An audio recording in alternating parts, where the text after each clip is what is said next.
심판이라고 하는 직업, 나의 휘슬 하나하나에 선수들이 반응을 하고 심판의 역량으로 인해서 한 경기를 멋있고 재미있게 만들어낼 수 있는, 정말 멋있지 않습니까? 안녕하세요. 저는 10년차 핸드볼 국제심판, 현재 대한핸드볼협회 핸드볼 아카데미 심판분과장을 맡고 있는 이석입니다.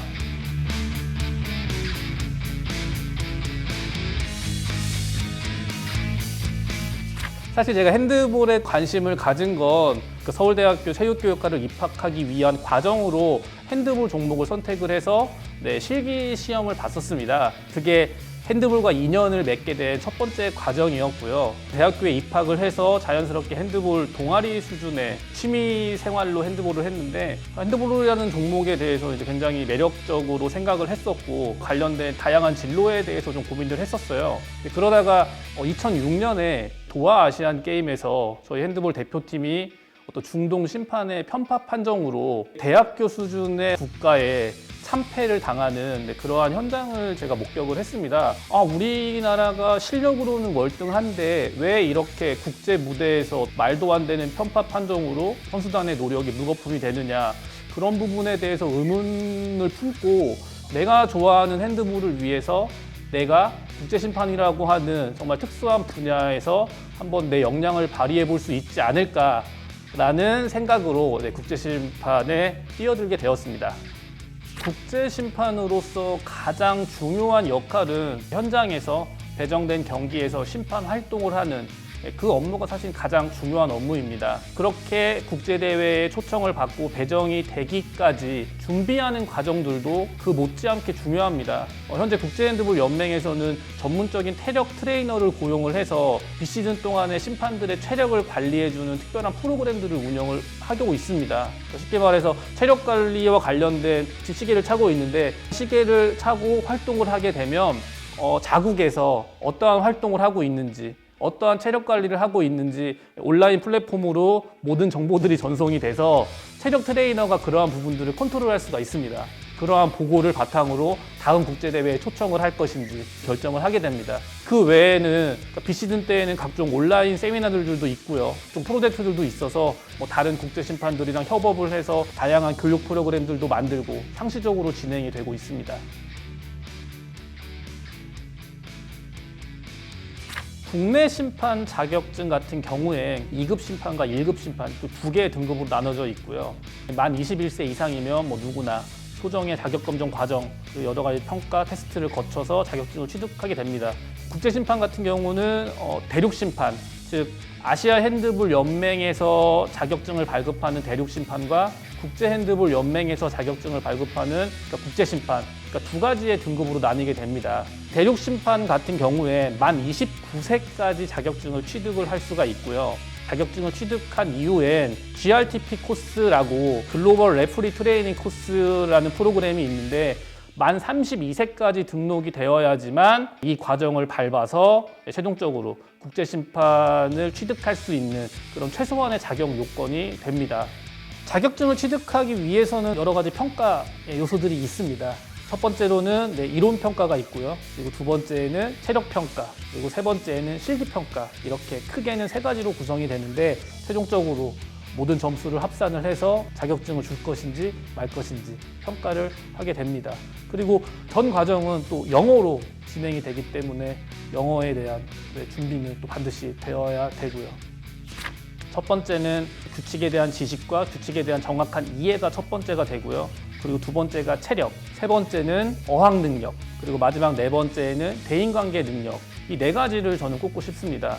왜냐하면 그 규칙에 대한 이해를 바탕으로 정확한 판정을 내리는 게 무엇보다 중요하고, 저희 핸드볼 같은 경우는 또 워낙 체력을 굉장히 요구하는 그런 스포츠이기 때문에 심판들도 그런 체력이 뒷받침되지 않으면 좋은 판정들을 내리기가 어렵습니다.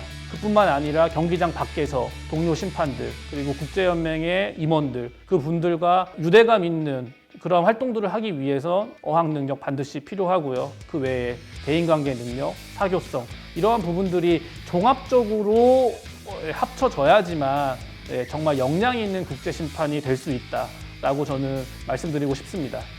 그 해당 국가의 어떤 체육 시스템과도 좀 관련이 있는 부분인데, 사실 유럽 같은 경우는 심판을 직업으로 하는 그런 인원들은 없습니다. 메인 직업이 있고 핸드볼 국제심판은 그들은 이게 스페셜한 합의라고 표현을 하는데 그야말로 국제심판은 취미 생활이 되는 거죠. 핸드볼 종목 자체가 그들에게는 뭐 생활체육의 개념으로 그들의 삶 속에 전반적으로 녹아있기 때문에 꼭 선수 생활을 하지 않더라도 삶 속에서 핸드볼이라는 종목 자체를 너무나 쉽게 접근할 수가 있는 거죠. 그렇게 접근하다가 심판이라는 활동에 흥미가 생기며 자연스럽게 심판 자격 과정에 입문을 해서 자격증을 취득을 하고 다양한 카테고리 연령별 대회에 심판 활동을 하고 최종적으로는 뭐 국제심판까지 되는 경우들이 일반적입니다.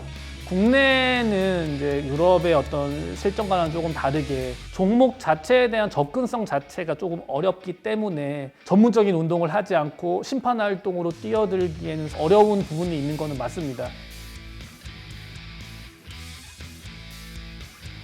국제심판으로서의 커리어를 말씀드린다면 당연히 2016년 리우 올림픽 때 여자부 준결승전에 저희가 배정이 되어서 심판을 본 게 가장 기억에 남는 그 순간이 되겠죠. 일단 올림픽 심판으로 배정되는 것 자체가 어려울 뿐더러 특히나 아시아인으로서 그런 중요한 경기에 배정받는다는 건 사실 굉장히 영광적인 일이죠. 국제핸드볼연맹 역사상 올림픽에서 비유럽 심판이 4강전 경기를 받은 건 저희가 처음이었습니다. 두 번째로 기억에 남는 부분은 딸의 출생을 보지 못했어요. 저는 그때 세계 여자 주니어 선수권대회 심판이 배정을 받아서 크로아티아에 있었습니다.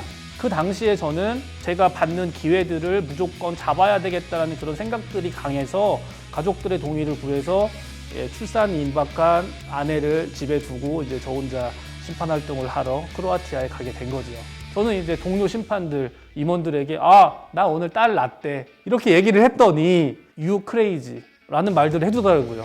경기를 마치고 호텔로 왔더니 동료 심판들과 임원들이 케이크를 마련을 해서 너의 출산을 축하한다고 그리고 다음에 다시는 이런 선택은 하지 말았으면 좋겠다 라는 말들도 해주더라고요.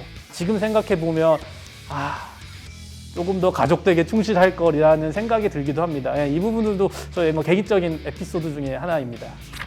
저희 핸드볼 아카데미는 국제 핸드볼 연맹으로부터 인증을 받은 교육기관입니다. 국제연맹으로부터 인증을 받은 교육기관은 전 세계에 딱 두 개가 있는데 하나는 헝가리에 있고요. 하나는 대한핸드볼협회의 핸드볼 아카데미가 두 번째 정식 인증 교육기관입니다.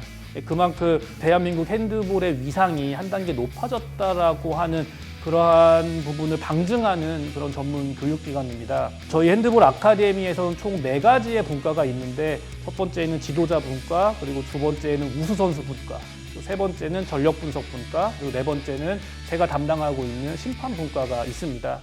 저희 핸드볼 심판 분과 같은 경우엔 핸드볼 교육, 그리고 양성, 관리, 평가, 즉 핸드볼 심판과 관련된 다양한 사업들 그리고 다양한 교육들 이러한 부분들이 핸드볼 아카데미 심판분과라는 이름으로 진행을 하고 있습니다. 핸드볼이라는 종목에 관심 있는 선수들, 체육을 전공하는 학생분들 누구나 한 번쯤은 문을 두드려 볼 수 있는 그러한 분야라고 생각을 합니다. 물론 그렇게 되기 위해서는 다양한 준비 과정이 있겠지만 정말 재미있고 멋있는 생활이 여러분 앞에 다가올 수 있기 때문에 한 번쯤은 두드려 보시라고 감히 말씀드리고 싶습니다.